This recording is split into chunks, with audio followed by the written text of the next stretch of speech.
ಕಳೆದ 35 ವರ್ಷಗಳಿಂದ ಕಲ್ಲಬೆಟ್ಟುವಿನಲ್ಲಿ ಕಾರ್ಯಾಚರಿಸುತ್ತಿದ್ದ ಗ್ರಾಮ ಕರ್ಣಿಕರದ ಕಚೇರಿಯ ಮೇಲ್ಛಾವಣಿಯು ಕಳೆದ ಒಂದು ವಾರದ ಹಿಂದೆ ಕುಸಿದು ಬಿದ್ದಿದ್ದು, ಈ ಬಗ್ಗೆ ಕಂದಾಯ ಮತ್ತು ಪುರಸಭಾಧಿಕಾರಿಗಳ ಗಮನಕ್ಕೆ ತಂದಿದ್ದರೂ ಇವರಿಗೆ ಯಾವುದೇ ಕ್ರಮ ಕೈಗೊಳ್ಳದಿರುವುದರಿಂದ ಗ್ರಾಮ ಕಾರ್ಣಿಕರು ತಮ್ಮ ಸಿಬ್ಬಂದಿಗಳೊಂದಿಗೆ ಶಾಲೆಯ ಒಂದು ಕೋಣೆಯಲ್ಲಿ ಕರ್ತವ್ಯ ನಿರ್ವಹಿಸುವಂತಹ ಪರಿಸ್ಥಿತಿ ಇದೀಗ ಬಂದೊದಗಿದೆ.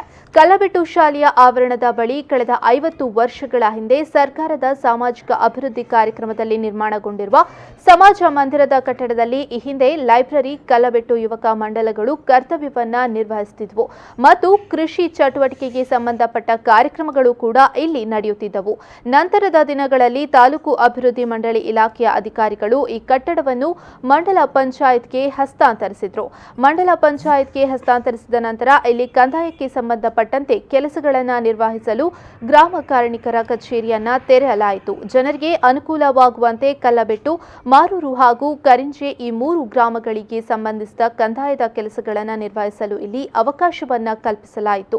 ನಂತರದ ದಿನಗಳಲ್ಲಿ ಈ 3 ಗ್ರಾಮಗಳನ್ನು ಮೂಡಬಿದ್ರೆ ಪುರಸಭೆಗೆ ಸೇರ್ಪಡೆಗೊಳಿಸಲಾಯಿತು. ಆದ್ದರಿಂದ ಕಂದಾಯಕ್ಕೆ ಸಂಬಂಧಿಸಿದ ಹೆಚ್ಚಿನ ಕೆಲಸಗಳು ಮೂಡಬಿದ್ರೆಯಲ್ಲಿಯೇ ನಡೆಯುತ್ತಿವೆ.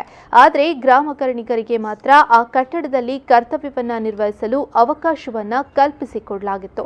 ಕಚೇರಿಯ ಬಳಿ ಶಾಲೆ ಮತ್ತು ಅಂಗನವಾಡಿ ಕೇಂದ್ರಗಳು ಇರುವುದರಿಂದ ಸಂಜೆಯ ವೇಳೆ ಮಕ್ಕಳು ಇಲ್ಲಿಯೇ ಆಟವಾಡುತ್ತಿರುತ್ತಾರೆ. ಕಟ್ಟಡದ ಮೇಲ್ಛಾವಣಿಯು ರಾತ್ರಿ ವೇಳೆ ಕುಸಿದು ಬಿದ್ದಿದ್ದರಿಂದ ಯಾವುದೇ ಪ್ರಾಣಹಾನಿ ಸಂಭವಿಸಿಲ್ಲ. ಹಗಲಿನ ವೇಳೆ ಕುಸಿದು ಬೀಳುತ್ತಿದ್ದರೆ ಹಲವು ಮಕ್ಕಳಿಗೆ ತೊಂದರೆಯಾಗ್ತಿತ್ತು. ಕಟ್ಟಡದ ಒಂದು ಭಾಗ ಕುಸಿದು ಬಿದ್ದಿರುವುದರಿಂದ ಗ್ರಾಮ ಕರ್ಣಿಕರು ಮತ್ತು ಸಿಬ್ಬಂದಿಗಳಿಗೆ ಕಲ್ಲಬೆಟ್ಟು ಶಾಲೆಯ ಒಂದು ಕೋಣೆಯಲ್ಲಿ ತಾತ್ಕಾಲಿಕ ನೆಲೆಯನ್ನು ಕರ್ತವ್ಯವನ್ನ ನಿರ್ವಹಿಸಲು ಶಾಲಾ ಆಡಳಿತ ಮಂಡಳಿಯು ಅವಕಾಶವನ್ನ ಕಲ್ಪಿಸಿದೆ.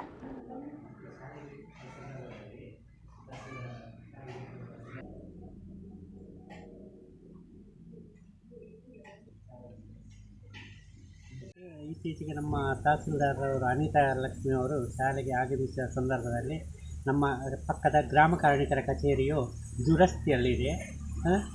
ತುಂಬ ಇದರಲ್ಲಿ ಇತ್ತೀಚೆಗೆ ಅಂದರೆ ಒಂದು ವಾರದಲ್ಲಿ ಅದು ಕಂಪ್ಲೀಟ್ ಕುಸಿತವಾಗಿದೆ.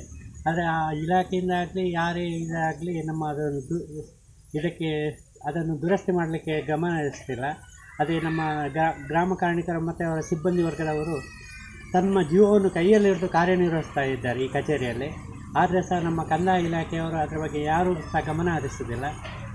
ಈ ರೀತಿಯಾಗಿ ನಾನು ನಿಮ್ಮಲ್ಲಿ ಈಗ ಎಲ್ಲಿ ವರ್ಕ್ ಈಗ ಅಂದರೆ ನಾವು ತಾತ್ಕಾಲಿಕವಾಗಿ ನಮ್ಮ ಶಾಲೆಯ ವಠಾರದಲ್ಲಿ ಶಾಲೆಯನ್ನು ನಾವು ಕೊಟ್ಟಿದ್ದೇವೆ. ತಾತ್ಕಾಲಿಕವಾಗಿ ಶಾಲೆಯ ಒಂದು ಕೊಠಡಿಯನ್ನು ಕಾರ್ಯನಿರ್ವಹಿಸಲು.